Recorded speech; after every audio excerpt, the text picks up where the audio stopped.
गणेश जी का नाम लेकर हम शिव पुराण प्रारंभ करते हैं।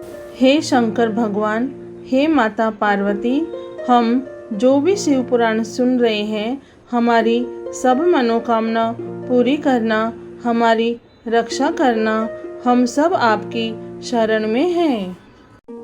अगर मेरे वीडियो आपको अच्छे लगते हैं तो सब्सक्राइब जरूर कीजिए और अपने प्रियजनों, परिवारजनों को जरूर शेयर कीजिए और उनको भी प्रोत्साहित करिए ऐसे धार्मिक वीडियो देखने के लिए। शिव पुराण में श्री शतरुद्र संहिता में 15वां अध्याय प्रारंभ करते हैं। गृहपति को शिवजी से वर प्राप्ति। नंदीश्वर बोले, हे महामुने, जब इस प्रकार की बातें बताकर देवर श्री नारद वहां से चले गए, तब उनके वचनों से देवी शुचिस्मति और विश्वानर को बहुत दुख पहुंचा। वे दोनों बड़े जोर जोर से रोने लगे। शोक में रोते हुए वे दोनों मूर्छित हो गए।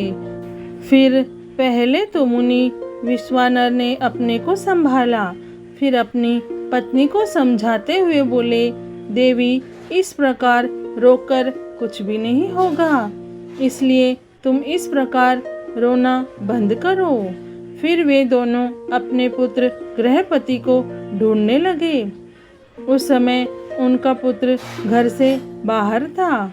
जब वह वापस आया तो अपने माता पिता को इस प्रकार रोता हुआ देखकर उनसे पूछने लगा कि आप इस प्रकार क्यों रो रहे हैं।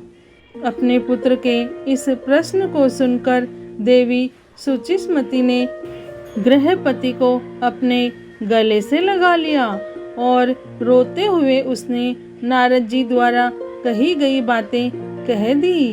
यह सुनकर गृहपति तनिक भी विचलित नहीं हुआ और अपने माता पिता को समझाने लगा कि आप इस प्रकार दुखी न हो। मैं मृत्यु विजयी शिव मंत्र को जप कर मृत्यु से अपनी रक्षा कर लूँगा। अपने पुत्र की साहसपूर्ण बातें सुनकर माता पिता दोनों बहुत प्रसन्न हुए और बोले कि मृत्युंजय भगवान शिव की आराधना करने से अवश्य ही सारे विघ्न दूर हो जाते हैं। अतः तुम उनकी शरण में जाओ, वे तुम्हारा कल्याण करेंगे। अपने माता पिता से आशीर्वाद लेकर बालक गृहपति काशी चला गया। वहां उसने स्नान करने के पश्चात शिवलिंग के दर्शन किए। विश्वेश्वर लिंग का दर्शन करने के पश्चात उसे बहुत प्रसन्नता हुई और वह अपने को भाग्यशाली मानने लगा कि उसे प्रभु के दर्शन हो गए। तब उसने वहीं एक शिवलिंग स्थापित किया। वह प्रतिदिन उस शिवलिंग को 108 घड़ों से गंगा जल भरकर स्नान कराता था और फिर विधि पूर्वक उनकी आराधना करता था। उसका मन सदा ही शिव चरणों का स्मरण करता रहता था। धीरे धीरे समय बीतता गया। गृहपति ने 12वें वर्ष में प्रवेश किया।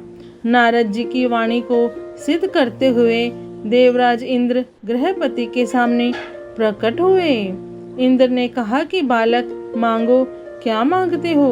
तब इंद्र की बात सुनकर गृहपति ने उन्हें नमस्कार किया और बोला, प्रभु, मैं आपसे नहीं भगवान शिव से वरदान मांगना चाहता हूँ। आप चले जाइए। मैं शिव जी के अलावा किसी अन्य से कुछ नहीं मांग सकता, क्योंकि शिव ही मेरे आराध्य है और मैं उन्हीं का भक्त हूँ। गृहपति के इन वचनों को सुनकर इंद्रदेव क्रोध से तमतमा उठे। उन्होंने अपना वज्र निकाल लिया। उनके हाथ में वज्र देखकर बालक को अपने पिता द्वारा बताई गई बात याद आ गई और वह डर से मूर्छित होकर गिर पड़ा। यह देखकर भक्त वत्सल भगवान शिव देवी पार्वती सहित तुरंत वहां प्रकट हो गए।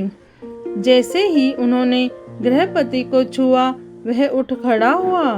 अपने सामने साक्षात शिव और माता पार्वती को पाकर वह रोमांचित हो उठा। उनका रूप करोड़ों सूर्य के समान प्रकाशित हो रहा था।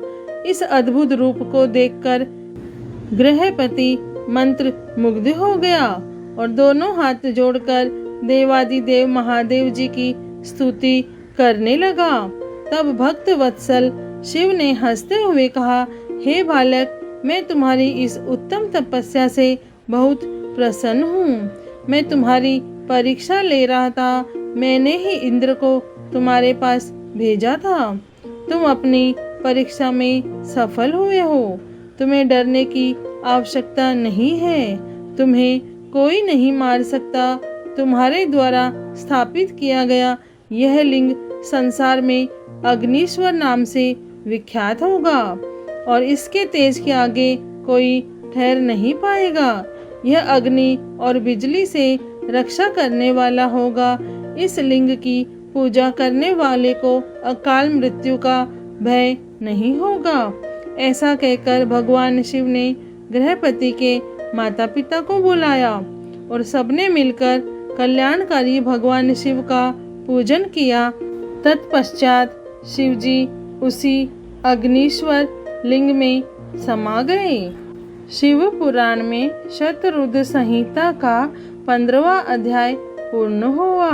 हे भोलेनाथ, हे शिव शंभु, हे माता पार्वती, आपको कोटि कोटि प्रणाम और कोटि कोटि धन्यवाद।